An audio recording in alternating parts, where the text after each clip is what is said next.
Olá, meus irmãos, que a paz do Senhor Jesus seja com todos.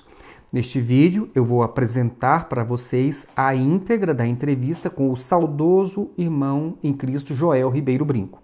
São 8 perguntas enviadas a ele em 27 de janeiro deste ano de 2020 sobre a denominação Maranata e sobre o seu fundador.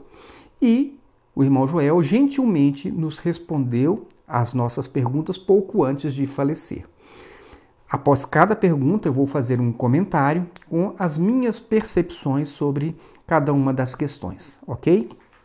As nossas questões foram as seguintes. A primeira pergunta: quando Gedeuti iniciou o movimento separatista, por que razão o presbitério de Vitória não impôs a Gedeuti uma disciplina formal, uma vez que ele estava se insurgindo contra as suas determinações?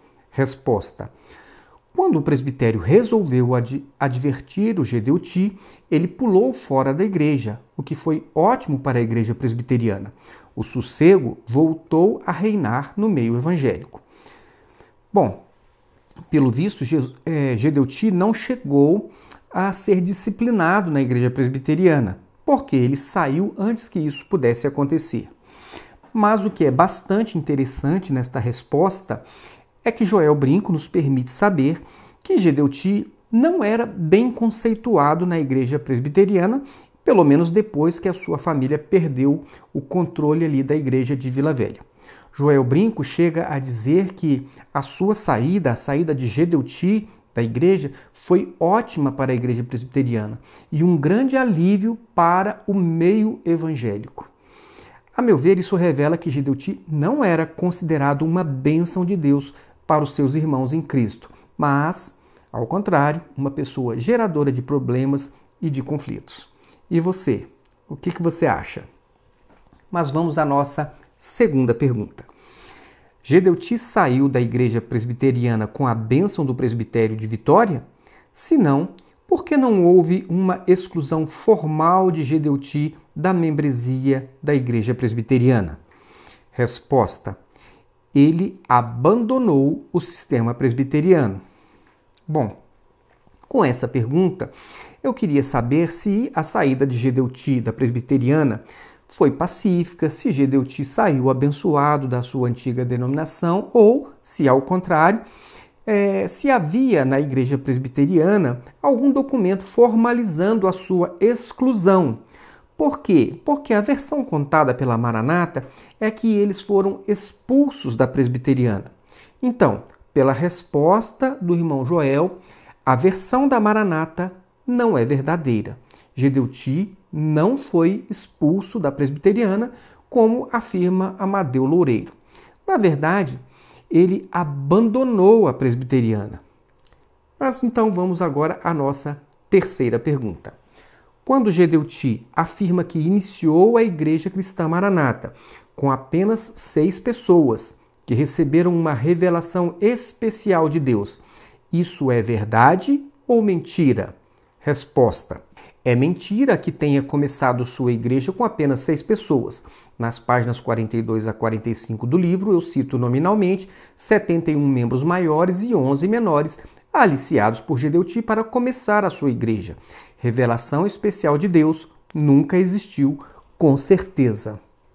Bom, meus irmãos, os fatos narrados pelo irmão Joel Brinco comprovam, de modo claro e objetivo, a meu ver, que a versão da Maranata, aquela sempre contada em seus seminários e até em entrevista dada por Amadeu à Rádio Manaim, essa versão não é verdadeira. E o que nós podemos dizer de uma versão que não é verdadeira? Ora, aquilo que não é verdade é mentira, não é mesmo? E o que a Bíblia nos diz sobre a mentira? Segundo a Bíblia, toda mentira não procede de Deus e a sua fonte está diretamente ligada ao pai da mentira, o diabo. Na minha opinião, quem mente de modo contumaz, quem vive contando histórias mentirosas, não tem nem respeito pelas pessoas e tampouco temor a Deus. Eu só não entendo como alguém ainda acredita que pessoas que contam mentiras possam estar cheias do Espírito Santo de Deus ou ser representantes de Deus na Terra. Acredito que é exatamente com este entendimento que Joel Brinco tem toda a segurança para afirmar que essa história de revelação contada pela Maranata não passa de um grande engodo.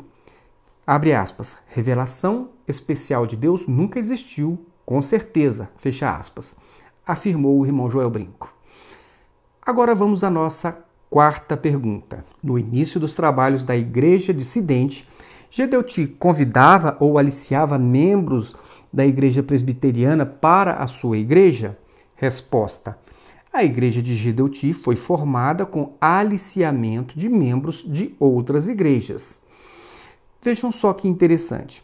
Pela resposta do irmão Joel Brinco, nós podemos entender que, depois que Gedeuti e seu grupo dividiu a Presbiteriana de Vila Velha, eles não tiveram muito sucesso em atrair novos presbiterianos para a Maranata.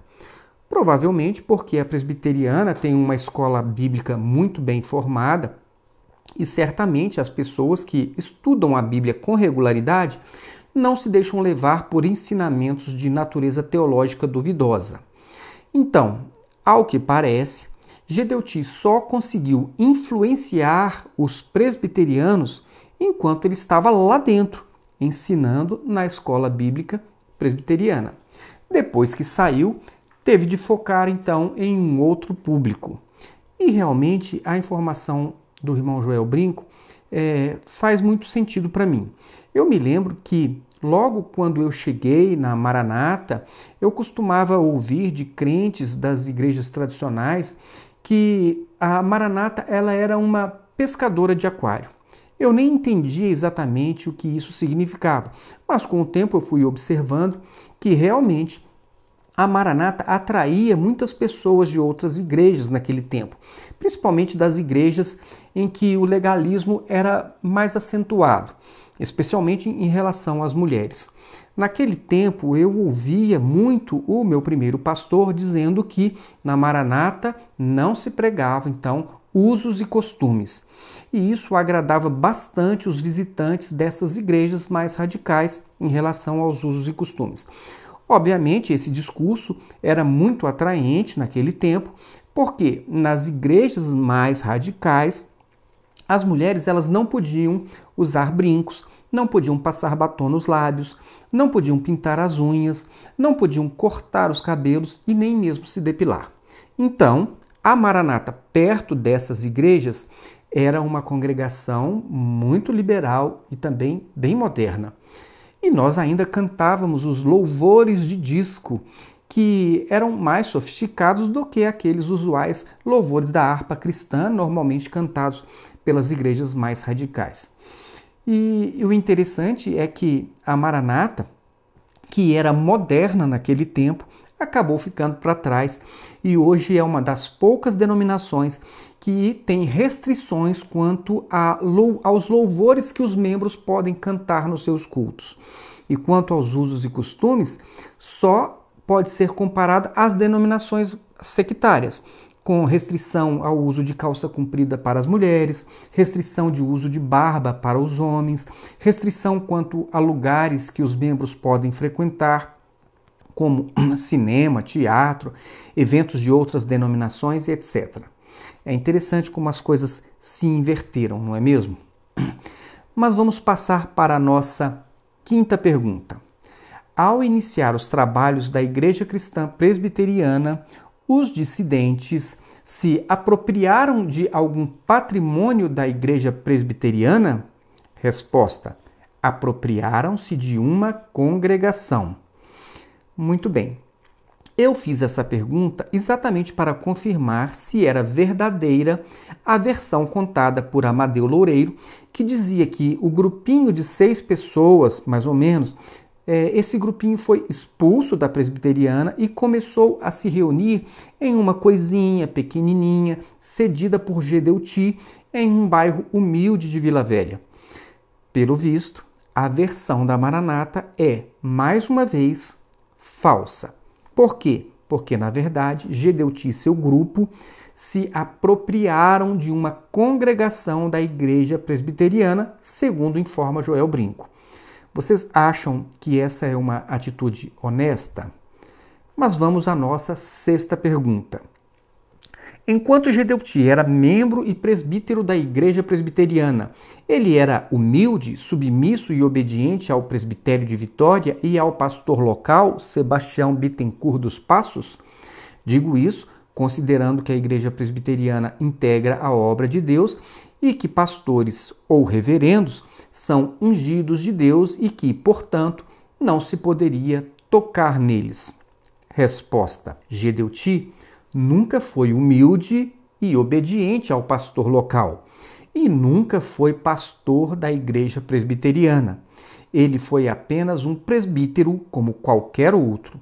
A família Gueiros comandou a igreja por muitos anos e, quando perdeu o controle, insubordinou-se e saiu, fundando a Igreja Maranata.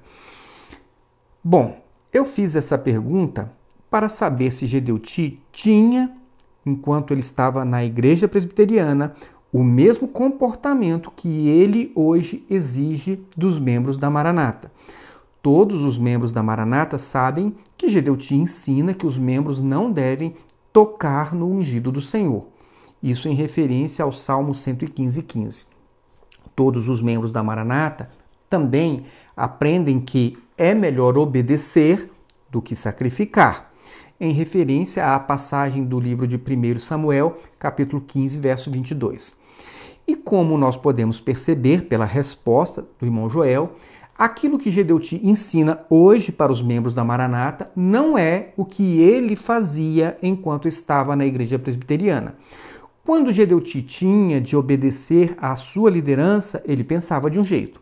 Mas agora que ele quer ser obedecido, ele pensa de um modo diferente. Ou seja, o não toqueis nos meus ungidos só vale para os outros e não para Gedeuti. E aquela história do é melhor obedecer do que sacrificar só vale se for para você obedecer às orientações da Maranata. Para que isso fique mais claro, vamos relembrar que Gedeuti desrespeitou não só ao pastor Sebastião, mas desobedeceu às orientações do presbitério da Presbiteriana. E hoje, Gedeuti acha um absurdo alguém contestar qualquer orientação do presbitério da Maranata. Interessante, não é mesmo? E essa questão do faça o que eu digo, mas não faça o que eu faço, é também conhecida na Bíblia como 2 pesos e 2 medidas, que Deus diz que abomina. A propósito, em Mateus 23, Jesus classificou os fariseus como hipócritas porque, entre outras coisas, eles não praticavam o que ensinavam, eles não faziam o que exigiam que os outros fizessem. A propósito, vocês já perceberam que Gedeuti e Amadeu ensinam vocês a fazerem muitas coisas que eles também nunca fizeram? Na Maranata, os membros aprendem que devem se dedicar, em primeiro lugar, à obra, que na verdade é a Maranata.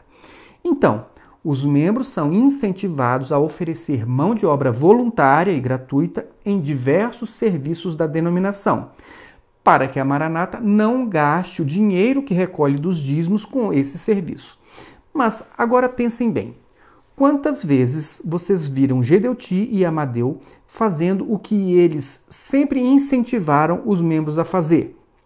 Quantas vezes vocês viram Gedeuti e Amadeu limpando um banheiro de igreja, ou mesmo no Manaim?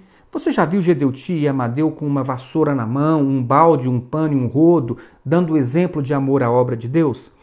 Você já viu Gedeuti fazendo um serviço de ajudante de pedreiro nos finais de semana ou nos feriados? Eu não sei se hoje as coisas são diferentes, mas eu já usei parte das minhas férias para fazer serviço de ajudante de pedreiro em reformas e construções de igrejas da Maranata. Eu já fiquei com os meus pés rachados porque nós tínhamos de virar massa de cimento usando chinelo de dedo porque nós não tínhamos botas para fazer isso. Quantas vezes, depois de uma semana de trabalho, nós passávamos os finais de semana trabalhando de servente de pedreiro, enquanto as irmãs se encarregavam de preparar e de levar para nós o café da manhã, o almoço, o lanche da tarde, e tudo isso para que não saísse nenhum centavo da tesouraria da Maranata. Quantos sábados, nós ficamos no Manaim, aqui em Brasília, capinando, aplicando repelentes na plantação, carregando carrinhos de terra de um lado para o outro, e isso para que a Maranata não precisasse gastar dinheiro de sua tesouraria com o trator para fazer esse serviço, e um trator faria um serviço em 1 hora, o que nós ficávamos o dia inteiro fazendo. Quanto tempo da minha vida eu passei as minhas manhãs de sábado limpando igreja, porque a Maranata não queria gastar o dinheiro da tesouraria com a manutenção e com a conservação de seus templos. Ah, mas você então vai me dizer que essas pessoas que fazem isso fazem por amor à obra de Deus. Tudo bem, eu entendo e respeito esse entendimento, mas não é essa a questão que eu estou tratando agora. Eu estou me referindo ao faça o que eu digo, mas não faça o que eu faço. Então, em relação a esse conceito, você já viu Gedeuti e Amadeu dando exemplo desse tipo de amor à obra de Deus? Ou só os membros devem mostrar esse tipo de amor à obra de Deus, colocando a mão na massa, literalmente? Ah, então você vai me dizer que Gedeuti e Amadeu não podem fazer esse tipo de serviço que nós fazemos, porque eles estão todos os finais de semana dando aulas nos Manaíns para o crescimento da obra de Deus. É muito interessante esse argumento. Seria mais ou menos assim: eu não posso fazer o que eu mando vocês fazerem porque eu estou muito ocupado ensinando vocês a fazerem aquilo que eu não faço. Meus irmãos, agora vamos olhar para Jesus. Jesus ensinava e dava exemplos ou só ensinava? Você encontra em Jesus algo parecido com o faça o que eu digo, mas não faça o que eu faço? Como eu disse, nós só encontramos esse tipo de comportamento nos fariseus, os quais Jesus chamou de hipócritas. Mas voltando à questão respondida por Joel Brinco, nesse ponto, a meu ver, ele deixou bastante claro que Gedeuti nunca foi um exemplo daquilo que ele ensina hoje você a fazer. Ele quer que você o obedeça como pastor, mas não obedecia ao pastor dele, o Sebastião. Ele quer que você obedeça ao presbitério da Maranata, mas ele não obedecia ao presbitério da Presbiteriana. Ele quer que você seja humilde, também submisso à sua liderança, mas, segundo Joel Brinco, ele nunca foi humilde nem submisso à liderança do Sebastião enquanto ele estava na igreja presbiteriana. E agora ele quer que você dedique seu tempo livre a serviços de zeladoria, limpeza e manutenção nas construções e nas propriedades da Maranata, algo que ele nunca se propôs a fazer no tempo livre dele. Ele só tem tempo para ensinar você a fazer essas coisas, não é mesmo? Será que esse seria o líder espiritual que Jesus escolheria para cuidar da sua igreja? Bom, mas vamos para a nossa 7ª pergunta.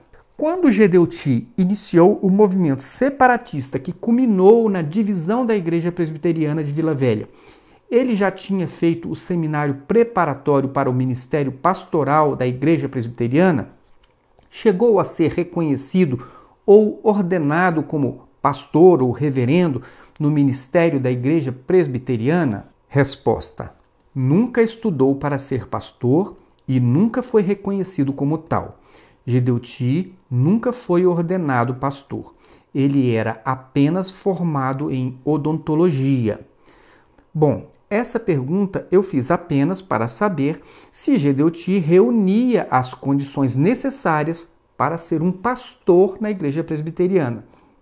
Eu queria saber se aquele presbitério da presbiteriana, em algum momento, identificou em Gedeuti as características espirituais e também de conhecimento teológico necessárias para se levantar um pastor. E a resposta foi negativa. Ao saber disso, eu fiquei me perguntando: se Gedeuti não era pastor na igreja presbiteriana, se ele não preenchia os requisitos espirituais para ser um pastor, como foi que ele saiu da presbiteriana e já fundou imediatamente a Maranata? Afinal, quem ordenou Gedeuti como pastor? quem reconheceu nele as condições para ser um pastor? Pois bem, foi exatamente essa a minha 8ª pergunta. Ao iniciar os trabalhos da Igreja Cristã Presbiteriana, quem ordenou Gedeuti como pastor? E qual a origem ou de onde veio a autoridade da pessoa que ordenou Gedeuti como pastor? Resposta: ele nunca foi ordenado pastor. Ele pediu ao reverendo Milton Leitão para organizar a então Igreja Cristã Presbiteriana, hoje Maranata. Quando não precisavam mais do Milton, este foi escorraçado da Maranata. Bom, pelo jeito, nem mesmo Joel Brinco sabia exatamente quem levantou Gedeuti como pastor. O que ele nos revela é que o grupo de Gedeuti se aproveitou da autoridade espiritual de um reverendo da presbiteriana para que a nova denominação não carregasse a pecha de ter sido fundada por uma pessoa que nem mesmo era pastor. Então, se eu entendi bem, Gedeuti usou a autoridade espiritual de um reverendo da presbiteriana, mas logo que a nova igreja se firmou e ele percebeu que não precisava mais do reverendo Milton Leitão, isso nas palavras de Joel Brinco, o reverendo Milton Leitão foi escorraçado da Maranata. Mas, então, a minha pergunta continua no ar. Afinal, quem levantou Gedeuti como pastor? Vocês não acham que os membros da Maranata deveriam saber quem levantou Gedeuti como pastor? Ora, isso é importante, porque quando Gedeuti ordena um pastor na Maranata, por meio daquele ato de imposição de mãos do presbitério, ele está, de algum modo, transferindo para essa pessoa o mesmo espírito que ele recebeu por meio de quem o ordenou como pastor. Mas quem teria sido essa pessoa?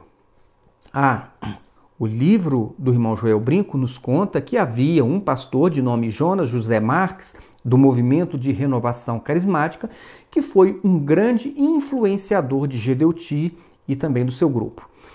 Talvez tenha sido esse pastor Jonas quem tenha ordenado Gedeuti como pastor. É possível. Mas, afinal, esse pastor Jonas era pastor de que igreja? Ele era pastor na Maranata para usar de autoridade dentro da Maranata e levantar Gedeuti como pastor? Se ele passou a ser pastor da Maranata, de onde ele veio? Qual a sua história? Como ele se desligou da sua igreja anterior? Será que foi do mesmo modo como Gedeuti? Será que ele foi liberado em paz do ministério de alguma outra igreja? Ou será que ele também se insubordinou contra algum ministério tradicional? Afinal, que autoridade espiritual tinha esse pastor Jonas? Vejam como é importante conhecermos a história das pessoas que se apresentam como líderes espirituais.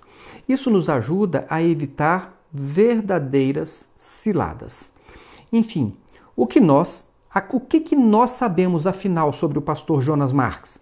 Será que tudo o que nós sabemos é o que Gedeuti e Amadeu contam nos seus seminários? Ora, que credibilidade tem alguma versão contada por Gedeuti e Amadeu? Nós acabamos de constatar que as versões contadas por Gedeuti e Amadeu não são confiáveis. Joel Brinco provou isso para nós. Com todo respeito, meus irmãos, mas pessoalmente eu não acredito mais em nenhuma história contada por Gedeuti e nem por Amadeu. Nem nas histórias, nem nos testemunhos e nem mesmo nos números que eles nos apresentam. Nada. Aliás, eu me lembro que certa vez nós fizemos uma grande evangelização aqui em Brasília e eu era o responsável pela equipe de apoio que fazia a contagem do número de pessoas presentes no evento. E neste evento havia corredores separados por barras de metais, na entrada, e então passava só uma pessoa por vez em cada um desses corredores e eu coloquei um obreiro ali contando cada pessoa que entrava. Então eu sabia exatamente quantas pessoas estavam presentes naquela grande evangelização. Então, quando o evento estava finalizando, eu mesmo levei o número exato de participantes, anotado em um papel, e entreguei para um pastor ali né, que deixou este papel para Gedeuti ali no púlpito. E para minha surpresa, Gedeuti descartou o número que eu havia passado e preferiu apresentar um número bem maior do que o real, fazendo a sua própria estimativa. Depois disso, meus irmãos, eu comecei a suspeitar de tudo o que Gedeuti falava. Para mim, ele perdeu completamente o crédito. Então, voltando ao caso do pastor Jonas Marques, se o que nós sabemos sobre ele é o que Gedeuti e Amadeu nos contaram nos Manaíns, então eu não confio nessa versão. Certamente eles vão dizer que era um profeta, um homem que subiu ao céu, que bateu um papo com Deus, que recebeu uma missão especial para levantar Gedeuti como seu representante direto na terra. Enfim, para mim ele pode contar a história que quiser, a mais mirabolante do mundo. Mas, no meu caso, eu vou sempre me lembrar da falta de compromisso desses homens com a verdade. Então, voltando agora à questão sobre quem levantou Gedeuti como pastor. Se foi o pastor Jonas Marques, certamente ele não levou em conta o histórico de Gedeuti. Seja lá quem tenha levantado Gedeuti como pastor, o certo é que essa pessoa ignorou o fato de que, para a igreja presbiteriana, Gedeuti era um rebelde e não tinha as qualidades espirituais necessárias para ser um pastor. Humildade, obediência, submissão, respeito, compromisso com a verdade, consideração pelos outros, sinais de arrependimento, enfim. Eu não consigo enxergar nenhuma dessas qualidades em Gedeuti ao ler o relato de Joel Brinco. Muito bem. E agora vejam as implicações espirituais de tudo isso. Em toda essa história, nós temos um homem que se insubordinou contra o seu pastor e contra o presbitério de uma igreja tradicional, acabou dividindo esta igreja, a igreja presbiteriana de Vila Velha, e nós nem mesmo sabemos quem levantou este homem como pastor e em que circunstâncias isso aconteceu. Mas não é só. Em seguida, este mesmo homem começa a levantar outros pastores em sua denominação, transferindo a eles uma unção espiritual que só pode ser usada naquela denominação e que ele retira quando bem quiser. Ou seja, ele está transferindo a outras pessoas uma coisa que lhe pertence. Porque se fosse alguma coisa de Deus, ele jamais poderia tomar, não é mesmo?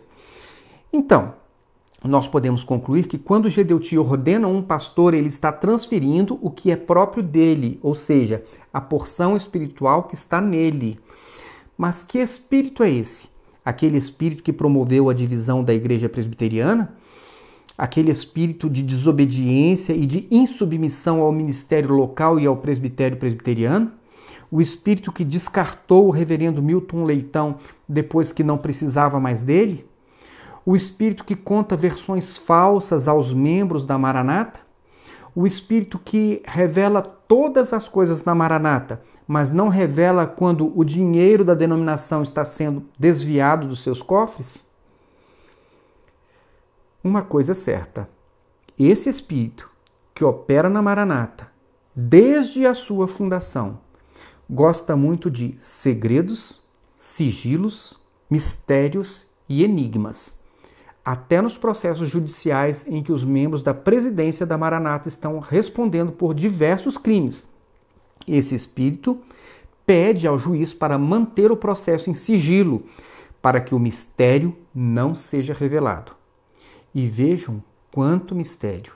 Eu passei 20 anos na Maranata, participei do ministério da Maranata, mas não conhecia o Estatuto da Maranata. Nunca tive acesso nem ao estatuto e nem a qualquer prestação de contas com registros oficiais. Eram apenas aquelas apresentações superficiais ali do Manaim a todas as pessoas. Passei 20 anos na Maranata e nem mesmo conheci a história da sua fundação, a verdadeira história. E até hoje não sei quem ordenou Gedeuti como pastor. Isso é tudo muito enigmático, não é mesmo? Irmãos, vocês acham que tudo isso não importa? As pessoas estão debaixo de uma autoridade religiosa e nem mesmo sabem qual a fonte espiritual que está comandando as suas vidas. Elas só sabem que ali há manifestações espirituais com visões, revelações, línguas estranhas, sortes lançadas com a abertura aleatória da Bíblia, mas não conhecem a fonte dessa operação espiritual. Não sabem de onde vem tudo isso. Mas acreditam que é o Espírito Santo de Deus. Por quê? Porque algumas pessoas, aquelas mesmas que gostam de contar histórias duvidosas, um dia disseram que tudo ali é revelado por Deus e que ninguém pode sequer questionar aquelas manifestações, porque isso seria um ato de afronta ao Espírito Santo de Deus. Agora prestem muita atenção. Se vocês acreditam que todas essas operações espirituais são provenientes do Espírito Santo de Deus, eu respeito isso, mas aconselho você a parar por aqui, agora mesmo. O que eu vou dizer daqui para frente não é para você. A parte da entrevista com Joel Brinco já terminou e daqui para frente eu vou apenas fazer comentários sobre consequências espirituais que certamente não irão aproveitar para você, se você pensa que as operações ali da Maranata são do Espírito Santo de Deus e que Gedeuti foi conduzido pelo Espírito Santo de Deus em todo este processo. Mas vamos lá. Meus irmãos, agora eu vou dizer para vocês qual foi a primeira coisa que eu tive de fazer para me libertar. A primeira coisa foi superar o medo. Eu tive de deixar de lado o medo que colocaram em mim por meio daquelas mensagens que contavam testemunhos de pessoas que saíram da obra e morreram, comidas por bichos, acidentadas, que perderam as suas famílias, que os filhos foram para as drogas. Enfim, eu tive de deixar de lado o medo, inclusive de conversar com outras pessoas que tinham enxergado aquilo que eu não estava vendo ali dentro da Maranata. Eu tive de deixar de lado o medo de colocar as minhas próprias experiências espirituais à prova. A pergunta que eu fiz a mim mesmo foi a seguinte: quem me garante que essas experiências que eu estou tendo e presenciando aqui na Maranata, quem me garante que elas procedem do Espírito Santo de Deus? Então eu comecei a perceber que o fato de uma abertura aleatória da Bíblia ter me levado a um versículo que falava exatamente aquilo que eu estava questionando, isso não era prova suficiente de que essa experiência incrível procedia de um mover do Espírito Santo de Deus. Eu comecei a perceber que o fato de alguém ter uma revelação sobre algum segredo de uma outra pessoa ou algum acontecimento pela qual um visitante tenha passado, isso não era prova suficiente para que eu pudesse afirmar, sem dúvidas, de que aquela revelação fosse procedente de Deus. Eu comecei a perceber que o fato de alguém ter sido curado de um tumor maligno após uma oração, isso também não era prova suficiente de que essa cura fosse divina. E por que eu comecei a perceber isso? Porque eu vi pessoas no espiritismo e no satanismo e em outros lugares fazendo exatamente as mesmas coisas. Então, eu me perguntei, e como então eu posso ter segurança de que uma operação procede do Espírito Santo de Deus? E eu encontrei a resposta, sabem onde? Isso mesmo, na Bíblia. Leiam a carta de Tiago, capítulo 3, dos versos 11 ao 17, e ali você vai aprender que não pode sair água doce e água amarga de uma mesma fonte, que figueira não produz azeitona e que videira não produz figos. Nesse trecho da palavra de Deus, Tiago diz que, se você é sábio, seu procedimento deve ser condizente com essa sabedoria e resultar em obras praticadas com humildade. Mas, se o seu procedimento mostra que o seu coração está cheio de inveja, de ambição e de egoísmo, então Tiago diz que esse tipo de sabedoria não vem do céu, mas é terrena, não é espiritual e é demoníaca. Pois onde há inveja e ambição egoísta, aí há confusão e toda espécie de males. E Tiago conclui dizendo que a sabedoria que vem do alto é, antes de tudo, pura, depois pacífica, amável, compreensiva, cheia de misericórdia e de bons frutos, imparcial e sincera.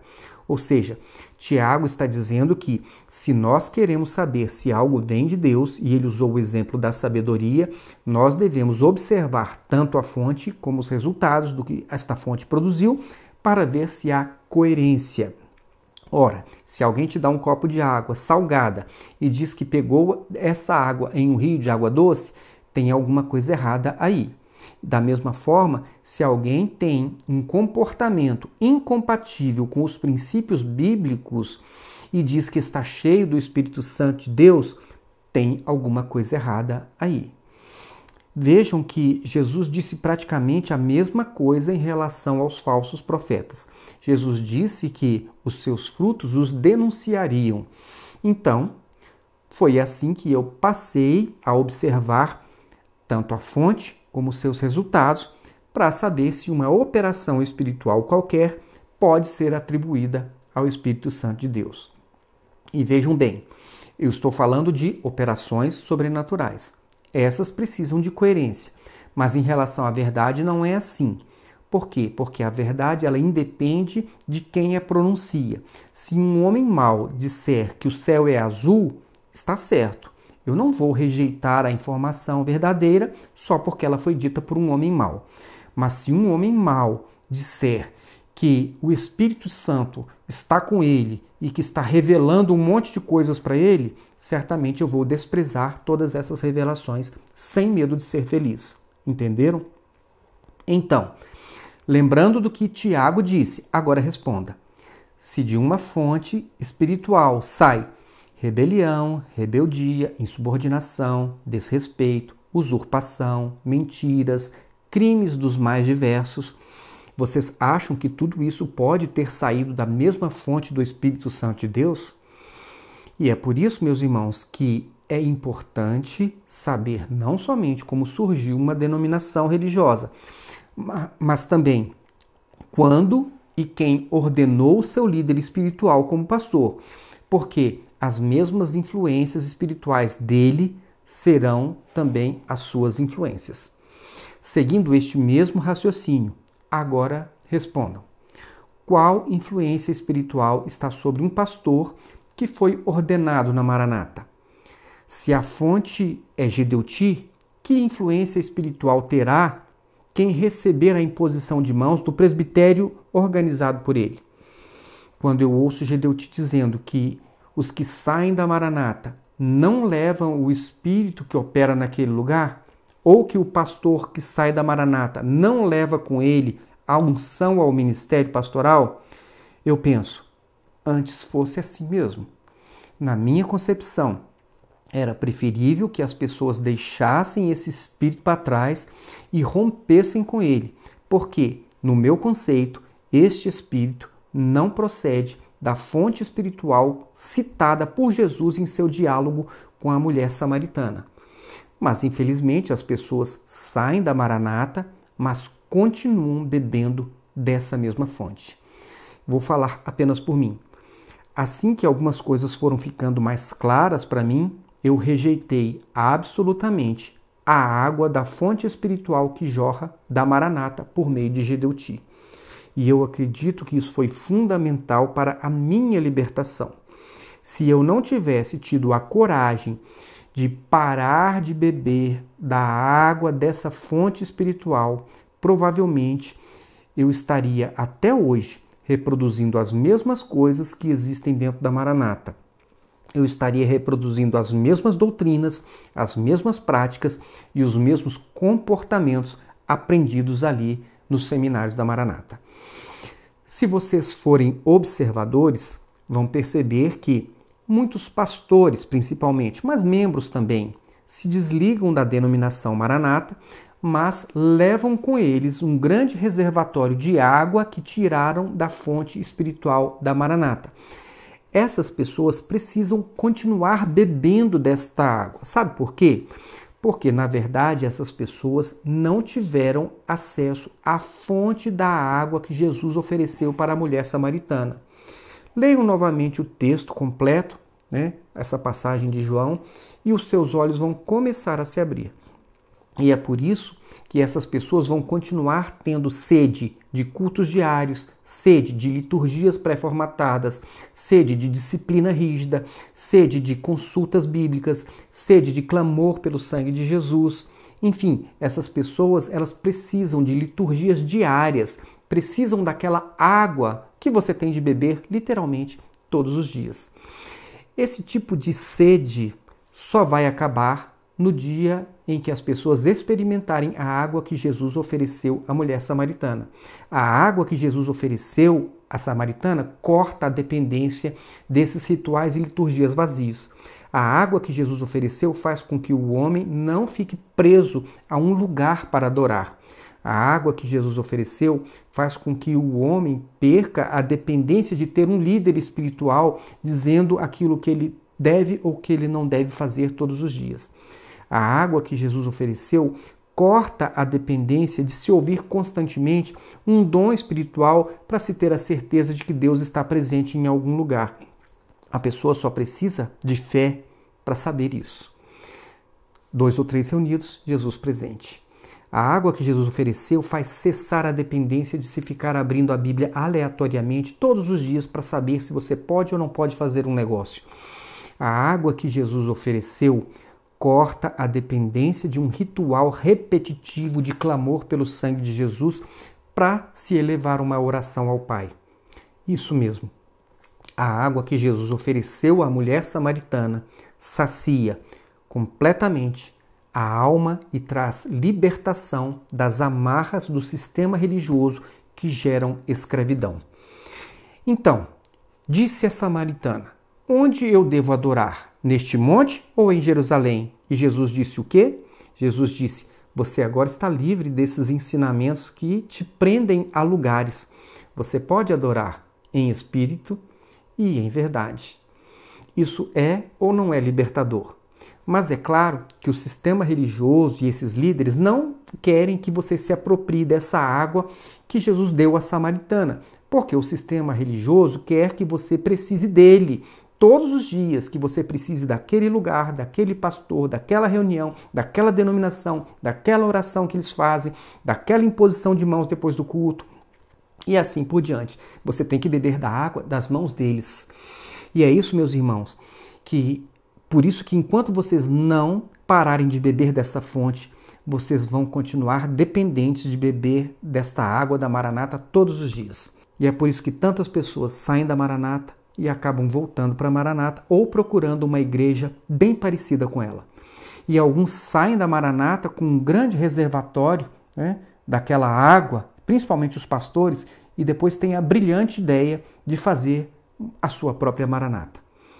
Eu gosto muito de ler as cartas de desligamento dos pastores da Maranata, né, só para ver o quanto de água da fonte de Gedeuti eles estão levando com eles. Meus irmãos, eu sei que vocês podem estar chocados com o que eu estou dizendo. E sei que alguns podem até estar escandalizados. Mas, sinceramente, esse espírito que operou na vida de Gedeuti e está operando hoje na Maranata, e desde a sua fundação, eu já rejeitei na minha vida, porque o Espírito Santo que está descrito na Bíblia não tem essas características desse espírito que está operando ali em Gedeuti e na Maranata.